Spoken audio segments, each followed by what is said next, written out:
자본주의 게임에 비트코인이라는 신규 확장팩이 나온 거예요. 그동안엔 불가능했던 새로운 유닛이 등장한 겁니다. 이 확장팩은요, 현재 자본주의 게임의 캐릭터 간의 상성관계를 그리고 그 법칙을 아주 조금씩 헝클어뜨려 버렸어요. 기가 막힙니다. 마치 스타크래프트의 익스펜션 셋이었던 브루드 워가 나온 거예요.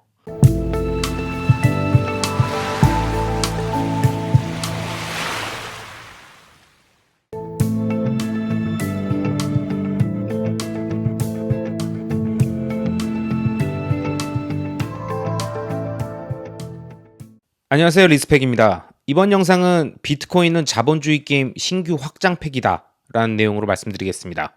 여러분, 누군가 저한테 이 세상에 있는 여러 개의 자산들 중에서 딱 하나만 고를 수 있는데 뭘 선택하겠냐고 물어본다면 여러분은 뭘 선택하시겠습니까? 저는 과거라면 이것저것 좀 고민한 부분들이 있었겠지만 지금 저한테 이걸 물어보신다면 저는 고민 없이 한치의 망설임 없이 비트코인을 고를 것 같습니다. 참고로 저는 현재 부동자산의 비중이 훨씬 많죠. 비트코인이 엄청나게 많은 사람, 그래서 비트코인을 선택하는 게 아닙니다. 하지만 하나만 고르라고 하면 비트코인을 고른다는 얘기예요. 아무리 부동산이 많더라도. 왜일까요? 이건 투자의 개념으로서 제가 고르는 게 아닙니다. 어떤 게 더 투자적으로 매력이 있을까 이런 걸로 고른 게 아니에요. 사실 투자적 관점으로만 보면은 아직도 비트코인보다 매력적이거나 투자하기 쉬운 자산들도 많습니다. 투자 자산의 측면으로만 보면은 비트코인이 월등해서 비트코인을 이길 애가 없다, 이건 아니라는 겁니다. 어떤 식으로든 그 투자에서 구간들을 잘라서 보면 비트코인보다 매력적인 자산들도 있을 수 있어요. 아니면 수익률은 떨어져도 훨씬 더 쉽기 때문에 여러 개를 해서 더 많은 금액을 확보할 수 있는 그런 자산들도 있습니다. 하지만 제가 비트코인을 고른 이유는 내 자산을 안전하게 미래에 나한테 보낼 수 있는 수단이라는 생각 때문에 비트코인을 고른 겁니다. 조금 더 풀어서 말씀드리면 비트코인은 시간과 공간의 제약이 없이 자신의 부를 이동시킬 수 있는 유일한 방법이에요. 예를 들어서 누군가 저한테 6개월 시간 줄 테니까 한국에서 갖고 있는 자산들 싹 다 정리해가지고 최대한 많은 돈 현금화 시켜놔라. 그리고 그거를 챙겨가지고 다른 나라로 이동할 수 있게끔 준비해놔. 이렇게 얘기를 해줬다. 그러면 여러분은 6개월 동안 어떤 준비를 하시겠습니까? 일단은 부동산 빨리 내놔야죠. 급매로 내놔서 좀 빨리 처분하고, 그 다음에 가지고 있는 주식들도 일부 처분하고, 이렇게 갖고 있던 부동자산이나 유동자산들 다 현금화 하겠죠. 근데 그렇게 현금화한 다음에 그거 어떻게 가지고 갑니까? 해외로 가지고 나갈 수 있는 금액의 한계가 있는데 어떻게 얘를 옮기실 거예요? 우리나라 은행에다가 넣어놓고서 해외에서 받을 수 있는 방법은 없잖아요. 그러니까 현금화를 할 수 있는데 그거를 어떻게 갖고 나갈 거냐고요. 이민이 아니에요. 이민 절차 밟아가지고 가는 게 아니라 6개월 후에 나가야 되는 겁니다. 이 미션 어떻게 하시겠습니까, 여러분? 이 방법에 대해서 이렇게 실질적으로 고민을 한번 해보면 여러 가지 생각들이 듭니다. 그런데 만약 저한테 이걸 누군가 하라고 하면 저는 주저없이 모든 자산들 다 매각하는 것까지 똑같아요. 그 다음에 비트코인으로 바꿀 거예요. 그리고 내 하드월렛으로 담아가지고 그냥 공항으로 갈 겁니다. 그리고 공항 검색대에서는 아무것도 안 걸리겠죠? 그리고 저는 해외로 나갑니다. 저는 저의 전 재산을 화폐나 금이나 부동산이나 이런 물질의 형태가 아니라 그냥 완벽하게 추상화되어 있는 코드로 만들어서 아무런 자산도 제 가방에 담지 않은 상태로 지구 어디든 갈 수 있다는 겁니다. 이게 비트코인이 갖고 있는 힘입니다. 저는 이거를 시공간의 제약 없이 자신의 부를 이동시킬 수 있는 완벽하고 유일한 수단이다, 이렇게 표현을 한 겁니다. 이게 무슨 말씀인지 이해가 되시죠? 만약에 이 똑같은 질문을 15년 전에 했었다면 과연 사람들은 어떤 행동을 했었을까요? 아마 모르긴 몰라도 제가 잠깐 설명드렸던 것처럼 엄청나게 복잡한 절차로, 그것도 상당히 많은 금액을 처리할 수도 없었을 거예요. 그냥 처리할 수 있는 금액 정도만, 또는 누군가는 좀 약간 무리수 두고서 죄다 무슨 금괴로 바꿔가지고 공항 갔다 검색대에 걸려가지고 소란이 일어나고 이랬겠죠. 여러분, 이게 의미하는 바가 엄청 큽니다. 여러분이 비트코인을 인정하던 인정하지 않던 이건 엄연히 현재 가능한 현실적인 방법을 제가 얘기한 거거든요. 여러분이 만약에 갑자기 진짜 6개월 후에 나갈 수밖에 없는, 그것도 조용히 몰래 나갈 수밖에 없는 상황이 됐다, 그런 상황이 만약에 일어났다, 그러면 비트코인을 안 믿는 사람이더라도 여러분이 선택할 수 있는 경우의 수가 몇 개나 돼요. 뭘 선택하시겠어요, 여러분? 비트코인 안 믿고 있더라도 그 순간에 비트코인을 사실 거 아니에요. 그거 옮겨야 되는데 이더리움 사실 겁니까? 이오스 사실 거예요? 아니, 다른 거보다는 비트코인이 낫잖아요. 그럼 여러분은 비트코인을 사실 거란 말이에요. 이게 현실입니다. 이게 무슨 걸 의미하냐면 내가 아무리 비트코인을 인정하지 않으려 하더라도 그런 위기 순간에 처하면 비트코인밖에 찾을 게 없다라는 게 이미 자본주의의 법칙이 바뀌었다라는 거고, 그걸 우리가 인정해야 된다는 겁니다. 더럽게 인정하고 싶지 않아도 인정할 수밖에 없는 상황들이 생기는 거예요. 우리나라는 그런 일이 없죠. 근데 전 세계 어디에서든 자국 화폐의 인플레이션이 너무 심해서 그것을 방어하기 위해서라도, 아니면 계속 치솟는 물가 때문에 1년에도 물가가 60%씩 치솟는 그런 나라, 뭐 터키같이 그런 국가들에서 탈출하기 위해서라도 자기가 갖고 있던 자산들을 다 현금화해가지고 빠져나갈 때 그 공항을 통과할 수 있는 자산들을 찾을 수 있어야 되잖아요. 그게 뭐냐는 거예요. 과거에는 그 국가 바깥으로 벗어날 수 있는 방법이 하나도 없었다는 겁니다. 하지만 지금은 있다는 거예요. 그게 뭐예요? 자본주의의 법칙이 바뀌었다는 겁니다. 여러분, 자본주의 게임에 비트코인이라는 신규 확장팩이 나온 거예요. 그동안엔 불가능했던 새로운 유닛이 등장한 겁니다. 이 확장팩은요, 현재 자본주의 게임의 캐릭터 간의 상성관계를, 그리고 그 법칙을 아주 조금씩 헝클어뜨려 버렸어요. 기가 막힙니다. 마치 스타크래프트의 익스펜션 셋이었던 브루드 워가 나온 거예요. 이 브루드 워가 나오고 무슨 일이 일어났습니까? 우리 또 테란 형님들이 환상의 바이오닉을 만들어냈죠? 마린 메딕 조합들이 이때부터 생겨난 거잖아요. 이 브루드 워 전에는 메딕이 없었죠? 그래서 바이오닉이 약했어요. 스팀팩 한번 쓰면 마린은 치료가 안 되니까. 근데 이때 메딕이 등장하죠.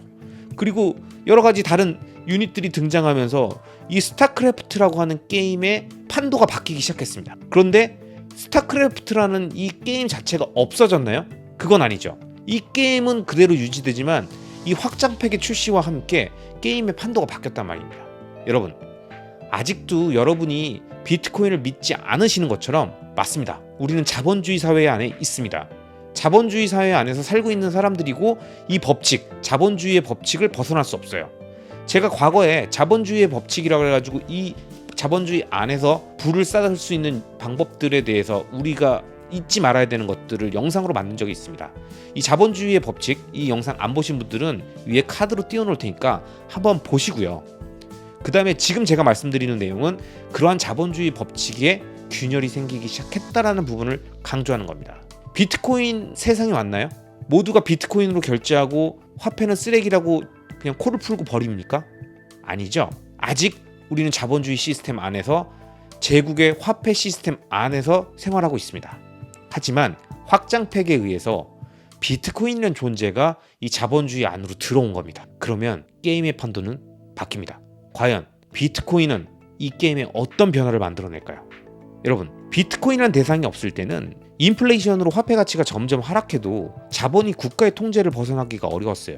그리고 그 자본이 흘러갈 수 있는 대상 역시 뻔해요. 그리고 우리가 잘 알고 있는 익숙한 것들입니다. 예를 들면 달러, 채권, 주식, 부동산, 금, 원자재, 뭐 이런 것들 우리가 대부분 다 알고 있는 자산들이잖아요. 내가 이 자산들에 투자하지 않아서 자세히 모를 수는 있지만 이런 자산들이 투자 대상이라는 걸 알고 있잖아요. 그리고 복잡해 보여도 나름 그들 안에서의 그런 상성이 있습니다. 이 밸런스가 있어요. 그래서 예를 들어서 금리 인상기에는 어떤 자산들이 좀 올라가고, 또 금리 인하기에 그 다음에 뭐 달러의 가격이 올라갈 땐, 달러의 가격이 내려갈 땐, 그 다음에 원유가가 상승할 땐, 뭐 이런 식의 보이지 않는 패턴들이 존재한다는 거죠. 이게 나름의 상성 관계입니다. 그런데 갑자기 확장팩이 나왔어요. 그 확장팩에 담겨있는 그 비트코인이라는 요상한 캐릭터 때문에 시간이 지날수록 이 비트코인의 수가 기하급수적으로 증가해버립니다. 이 확장팩에서 풀려나오는 개수가 너무 많아요. 그리고 그 풀려나오는 개수들이 많아지는 게 다 없어질 줄 알았더니 어느 순간 자리를 잡습니다.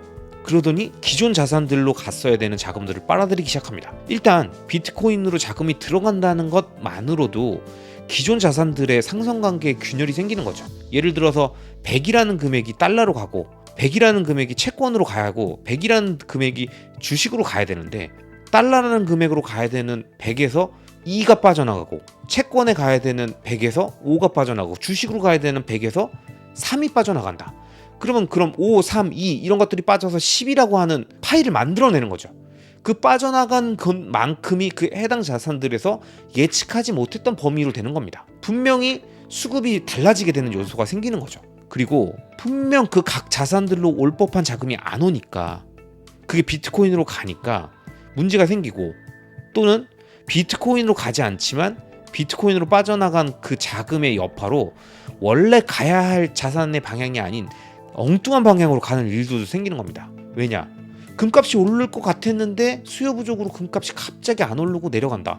그러면 금이 내려간다는 거는 경기에 다른 시그널이 있을 수 있겠네라고 생각해서 금으로 들어가려던 어떤 자금들이 빠져나가면서 다른 쪽으로 이탈해 버리는 거죠. 그러면 상승 관계가 갑자기 꼬이고 다른 패턴이 나타나기 시작하는 겁니다. 이렇게 비트코인의 등장 이후에 자산들 간의 상승 관계가 어떻게 바뀔지 아는 사람은 아무도 없습니다. 그런데 바뀐다라는 것만 사람들이 눈치를 채고 있는 거예요. 모두가 이 변화를 지금 실시간으로 경험하고 있을 뿐 정확하게 어떻게 바뀔지를 계산하고 이야기할 수 있는 사람은 없습니다. 그리고 비트코인이 이러한 변화들을 만들어내고 있다라는 것을 눈치챈 사람들, 이 사람들이 할 수 있는 거는 비트코인을 모으는 것밖에 없어요.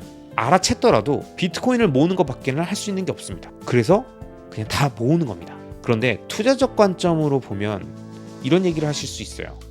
야, 그래? 눈치챈 사람들이 그렇게 비트코인을 모으고 있어? 오케이, 비트코인이 확장팩이고 달라진다 이거지? 그러면은 나도 그냥 몰빵하지 뭐. 그런데 투자적 관점으로 보면 이렇게 단순하진 않습니다. 무슨 얘기냐면 확장팩 이전에 모아놨던 자산들과 본인이 구축해놨던 이제 현금 흐름이 창출되고 부가 계속 증식될 수 있는 시스템이 있는데 이거 다 버리고 비트코인으로 옮기는 게 과연 현재 시점 또는 1년 후의 시점, 2년 후의 시점으로 봤을 때 각 시점별로 유불리가 다 똑같냐? 무조건 지금부터 유리하냐? 그게 아니라는 거예요. 불리한 시점도 있고 유리한 시점도 있다는 거예요. 왜? 여러분이 잘 아시는 것처럼 비트코인의 겨울은 길고 여름은 짧잖아요. 그 여름이 반감기를 바탕으로 해서 돌아온다는 건 알지만 그 시점에 대한 확신, 그 부분을 다 감내하고 내가 이미 완성해 놓은 걸 다 싹 팔고서 옮겨가는 그 기회비용, 이런 것들을 생각하면 그렇게 단순한 문제가 아닙니다. 또 내가 지금 막 돈을 모아가고 있는 사람 입장이더라도 여기에 몰빵했을 때 3년 후에 내가 결혼 자금을 만들어서 현금화해야 되는데 과연 그 시점에 유리할 것이냐, 이런 판단에서 결코 유리하다라는 것을 보장할 수는 없다는 겁니다. 긴 시계열로 봤을 때는 무조건 지금 모아야 되는 게 맞지만 현실에서 희노애락 비용을 다 지불하면서 모아가야 한다고 했을 때는 내가 비용을 언제 쓸 것이냐에 따라서 모아가는 그 상황에서 굉장히 불리한 상황에서 현금화해야 되는 시점들도 존재할 수밖에 없다라는 것을 우리가 알고 있으니까 투자적으로는 조금 애매한 부분들이 있는 거예요. 왜냐? 여러분 다 기억하시잖아요. 인터넷도 모두에게 큰 열망을 선사했고 그 이후에 10년의 긴 터널 속에서 그동안 투여됐던 모든 자산들을 다 용해시켜버리고 다시 돌아왔죠. 비트코인은 그렇게 되지 않는다는 보장이 있는가? 라고 누군가가 물어본다면 저는 그럴 수도 있다. 단기적으로. 그 단기가 몇 년이냐? 3년일 수도 있고 5년일 수도 있다. 5년이 단기냐? 비트코인의 큰 변화로 봤을 땐 단기가 맞다. 근데 이게 애매해요. 왜냐면 누구나 확정적으로 얘기할 수 없어요. 그렇기 때문에 투자적 관점에서 리스크를 지고 모두 다 몰빵, 저는 이거는 못하겠더라고요. 내가 비트코인에 대한 가능성, 그 다음에 시간과 공간의 제약 없이 내 자산을 어디로든 옮길 수 있는 유일한 자산, 이런 건 알겠는데 그렇다고 내가 가지고 있는 모든 걸 팔아가지고 비트코인으로 바꾸어야 되느냐, 이건 또 다른 문제지 않습니까? 내가 그 비트코인을 좋아하고 비트코인에 대한 미래를 생각하는 것만큼 비트코인을 모으고 부동산으로 갈 수 있는 자산을 더 이상 부동산으로 안 보내고 주식으로 갈 수 있는 자산들을 일부 띄어서 비트코인을 매집하고 있는 것이 내가 하는 행위지, 이걸 다 현금화하고 가야 되느냐 마느냐, 이거는 또 다른 고민일 수 있다는 거죠. 마치 이렇게 큰 소용돌이가 생기면서 태풍이 불고 있는데 이 태풍 안에서 이 태풍의 바람이 고요할 때와 휘몰아칠 때 이걸 어떻게 우리가 판단하느냐, 이겁니다. 무엇이 정답인지 저는 모르겠어요. 다만 제가 확실하게 말씀드릴 수 있는 건 오랜 기간 동안 지속적으로 나의 부를 비트코인으로 옮겨야 된다는 사실입니다. 여러분, 만약에 제가 위에서 설명드렸던 그러한 내용들, 비트코인이 우리가 원튼 원치 않든 자본주의 사회 안으로 들어온 확장팩과 같은 역할을 하고 이 확장팩이 이 판도를 바꾸고 있고 계속 조그만한 균열을 만들고 그 안에서 막 다 헤집고 있다, 이런 상황들이 점점점 커질 것이다 라고 생각을 한다면 나의 자산들을 계속 지속적으로 옮겨야 됩니다. 이것만은 제가 확실하게 설명드릴 수 있어요. 왜냐? 확장팩이 나왔으니까 그 다음은 뭡니까? 그 다음은 게임 체인지입니다. 여러분, 자본주의 게임 안에서 갑자기 확장팩이 나왔고 그 확장팩에 비트코인이 담겨 있었습니다. 비트코인이 자본주의 세상에 풀렸죠. 우리는 확장팩 스타크래프트 브루드워를 하고 있는 시절입니다. 그런데 이 브루드워가 끝나면 뭐죠? 스타크래프트라는 게임이 종료되고 다른 게임이 나올 수도 있고 스타크래프트 2가 나올 수도 있고 유닛들이 싹 다 바뀔 수도 있습니다. 어떤 게임이 만들어질지 몰라요. 지금 우리가 자본주의라고 이야기하고 있는 이 게임의 확장팩 이유가 자본주의 2일지 지본주의일지 자진주의일지 뭔지 모릅니다. 그냥 뭐라고 불릴지 모르는 그 게임을 우리는 준비해야 돼요. 그런데 여기서 확실한 건 뭐죠? 그 게임의 메인 캐릭터는 비트코인이라는 겁니다. 그 게임의 메인 캐릭터인 비트코인을 지속적으로 확장팩 시절에 모아놔야 됩니다. 확장팩 시절에 못 모아놓으면 새로운 게임이 시작되면 여러분은 다시 빤스 입고 처음부터 다시 시작하셔야 됩니다. 여러분 지금 갑옷 입고 좋은 칼 들고 그렇게 게임하고 계시다가 갑자기 새로 게임 바뀌어가지고 빤스 입고서 그냥 돌도끼 하나 들고 움직이고 싶으십니까? 그런 상황 맞고 싶으시면 이 새로운 게임의 법칙이 생겨나기 전 확장팩 시절에 비트코인을 충실히 모아가셔야 됩니다. 그리고 아직 비트코인을 믿고 있지 않은 분은 제가 앞서 설명드렸던 것처럼 6개월 안에 다른 나라로 빠져나가야 되는 그런 상황들을 내가 돌파할 수 있는 방법이 무엇일까를 진지하게 고민해 보시고 그 방법 중에 사람들이 본인은 다양한 여러 가지 방법들을 알고 있어서 그 방법을 택한다 하더라도 일반적인 사람들이 선택할 수 있는 가장 손쉬운 방법이 무엇일까를 생각해 보십시오.